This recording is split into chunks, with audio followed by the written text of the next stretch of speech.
صلی اللہ علیہ وسلم۔ بسم اللہ الرحمن الرحیم۔ بدائے منظوم کی کلاس میں ایک مرتبہ پھر خوش آمدید۔ آج کی کلاس میں وضو کے فرائض بیان کیے جائیں گے اور عنوان ہے فرض ہائے وضو بکن معلوم۔ فرض کی جمع فرض ہا اور فرض ہائے وضو مضاف الیہ ہے۔ وضو کے فرائض بکن یہ امر ہے، کردن کرنا، کند مضارع، کند مضارع کے آخر سے دال ہٹایا تو اس کو امر بنایا اور اس امر کے اوپر با زائد داخل ہوئی تو پڑھا بکن کر، معلوم معنی معلوم، اور ترجمہ یہ ہو گیا کہ وضو کے فرض معلوم کر۔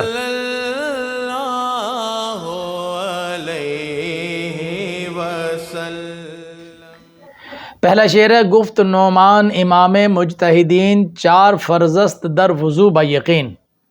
گفت معنی گفت، نعمان امام اعظم ابو حنیفہ، امام مجتہدین، چار فرض است ہے، در وضو میں بیقین، یقین کے ساتھ۔ یہ دیکھیں یقین اسم ہے، اس کے اوپر با داخل ہوئی تو آپ کو یہ پڑھایا جا چکا ہے کہ جب اسم پر با داخل ہوتی ہے تو ہمیشہ مفتوح ہوتی ہے، اس لیے یقین کے اوپر آنے والی با مفتوح ہے، اس کو بے یقین نہیں پڑھیں گے بلکہ با یقین پڑھیں گے۔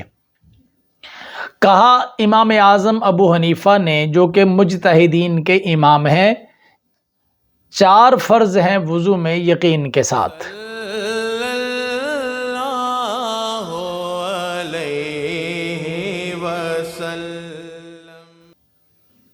شستن رو ز موے پیشانی، فرض در طول تا زنخدانی۔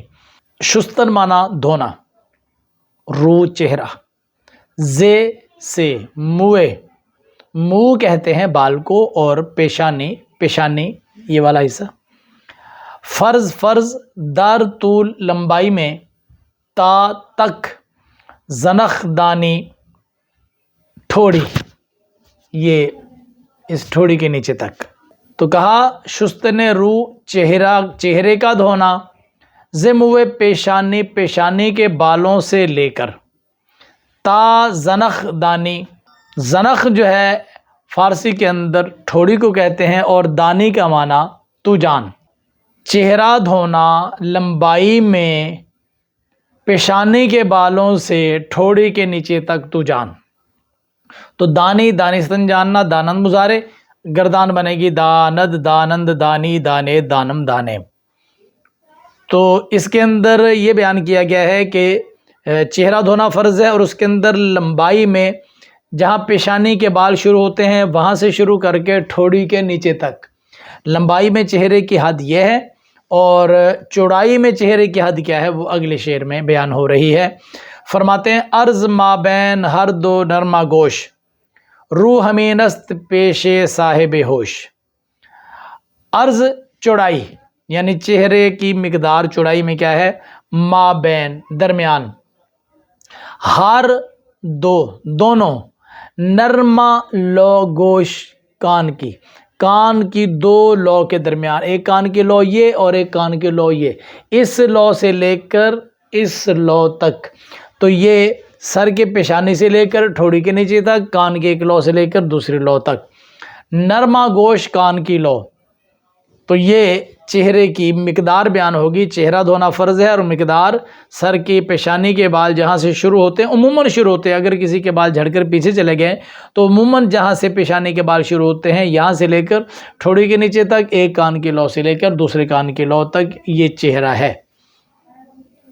رو چہرہ ہمی یہی است ہے، چہرہ یہی ہے، پیش صاحب ہوش، پیش معنی سامنے، صاحب معنی والا، ہوش معنی ہوش والے کے سامنے، یعنی جو بندہ عقل اور سمجھ رکھتا ہے اس کے سامنے چہرہ یہی ہے۔ اگر ایک آدمی نے اتنی مقدار کو دھو لیا تو سمجھیں کہ اس نے چہرے کو دھو لیا اور اس کا یہ فرض ادا ہو گیا۔ اگلا شعر، ہم بآرنج دستہا شستن، تا شتالنگ ہر دو پا شستن۔ ہم بھی بآرنج، آرنج کہتے ہیں کونی کو، اور با معنی سمیت، دست ہا دست واحد اور دست ہا جمع شستن دھونا. تا تک شتالنگ ٹخنا ہر دو پا دونوں پا پاؤں شستن دھونا. تو اس شعر کے اندر یہ کہا گیا ہے کہ کوہنیوں سمیت دونوں ہاتھوں کو دھونا، یہاں سے لے کر یہ کوہنی سمیت دھونا، دوسرا ہاتھ بھی یہاں سے لے کر کوہنی سمیت دھونا، اور پاؤں کو ٹخنوں سمیت دھونا. تا شتالنگ ٹخنوں تک ہر دو پا دونوں پاؤں شستن دھونا.